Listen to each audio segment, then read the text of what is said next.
One. This is the prostitution ring bust in New Hampshire, run by a guy who used to be, or who is actually he's been suspended from the New Hampshire newspaper where he was the head sports writer. And maybe you have it in front of you. I can't find the article. I had it right here. But basically, he was running a prostitution ring out of hotels. And in Massachusetts and New Hampshire, I think, and he basically auditioned these girls by having sex with them and saying, "Oh, that was pretty good. Okay, now if you want to work for me, I'll give you some clients." So he was listing the girls on Craigslist and putting his phone number down, and he would broker the transaction and take half of the loot and. Basically ran this ring for I don't know how long, but there was some kind of sting and he got busted. I find it pretty funny that he was the head sports writer. Couldn't make enough of being that. Had to have this nice little side business. I think it's pretty funny. Were you able to read that? Yes, I was able to read up on that.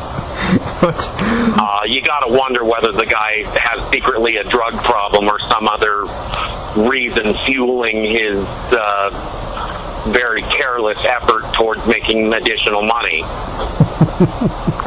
Yeah, the funny part to me is it's just the side job itself. They don't seem very related.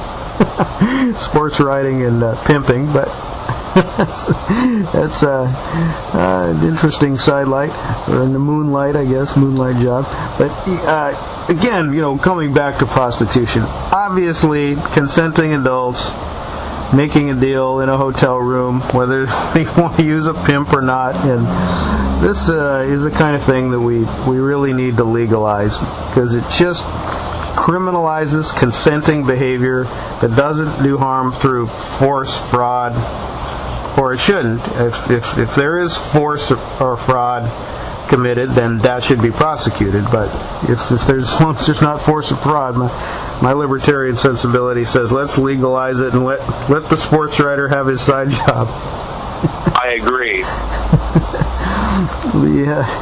Matter of fact, if they legalize it, then there would be more avenues for which to get rid of the bad pimps and people abusing prostitutes, and it would certainly help the sex workers. Yeah, it would make it safer for them, and absolutely. I don't know about the. I guess if they consent to the casting couch, that's another thing that's not really crime. And as long as you not hold a gun to their head, then I suppose that's a perfectly good way to evaluate the up and coming talent. Certainly. Okay, the guy's name is Kevin Provencher.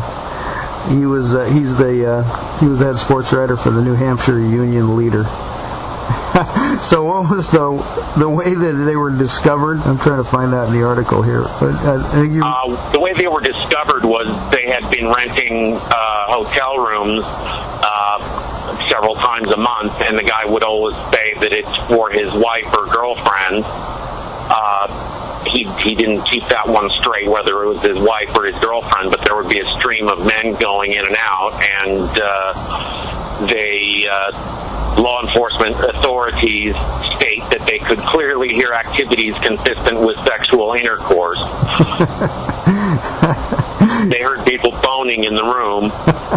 Well, see, that alone shouldn't give it away, but maybe I guess they showed a repeated pattern, with the foot traffic coming in and out. That's where you probably need a little more discreet. Now, as far as I know, and I'm not aware of how the business operates nowadays, but I think the normal way is that there would be, you just go to a motel could be any motel, to transact. And though I suppose that the seedier motels, the management would look the other way. But if you just pick out one room and you keep going there all day, well, of course, that's going to get noticed. Yeah, you have to be smart about something like that. I would imagine if you went to a seedier motel and paid the front desk guy a cut, and then they would look the other way. Yeah, I think that's mostly how it's done. And out here in California, there was a kind of a scandal with the porn industry. Had a little credibility hit about a month ago, where there was about 16 HIV cases identified among porn actors and actresses, and there is no government regulation currently. They self-regulate. They self-regulate for that, though. Yeah, but apparently the self-regulation didn't work. So some California congressman was saying, "Yeah, we got to regulate it now," and I think he was going to raise a bill, but I have not seen that bill has been actually raised up. There's enough budget problems in California where it probably wouldn't have had a very welcome reception. Yeah, but they do that in Clark County in Nevada, where you have to register and get your AIDS test in order to be a prostitute, and it works pretty well there. The government doesn't interfere too much. Mm-hmm. They just license the workers, is all. Yeah. Now it's legal. I thought it was legal all over Nevada, but I think it's got a lot of restrictions, as far as I know. In fact, I heard that they might have been, were they closing the Mustang Ranch or something, or something about the regulation or the law changed. Maybe I'm misspeaking, but it's not legal in all counties in Nevada. Okay. Yeah, that's probably it. Is that it doesn't. Yeah, but there was a recent change in the law there, and made it a little less profitable. I know that there was some. Let's see. It says, contrary to what many believe, prostitution is illegal in Nevada in counties that have a population of more than 300,000. So that would include Clark County, because that has Las Vegas. So this is just pull up a blog, so I don't know if it's true, but I've got no idea what their criteria is for allowing prostitution. Mm-hmm. So yeah, this article here is giving advice on how to procure those services if you're going to go to Las Vegas. Essentially, there's 3 levels of crime. Misdemeanors 1,000. The felony could be a lot more, and they go to jail and high fines for 10,000 or more. But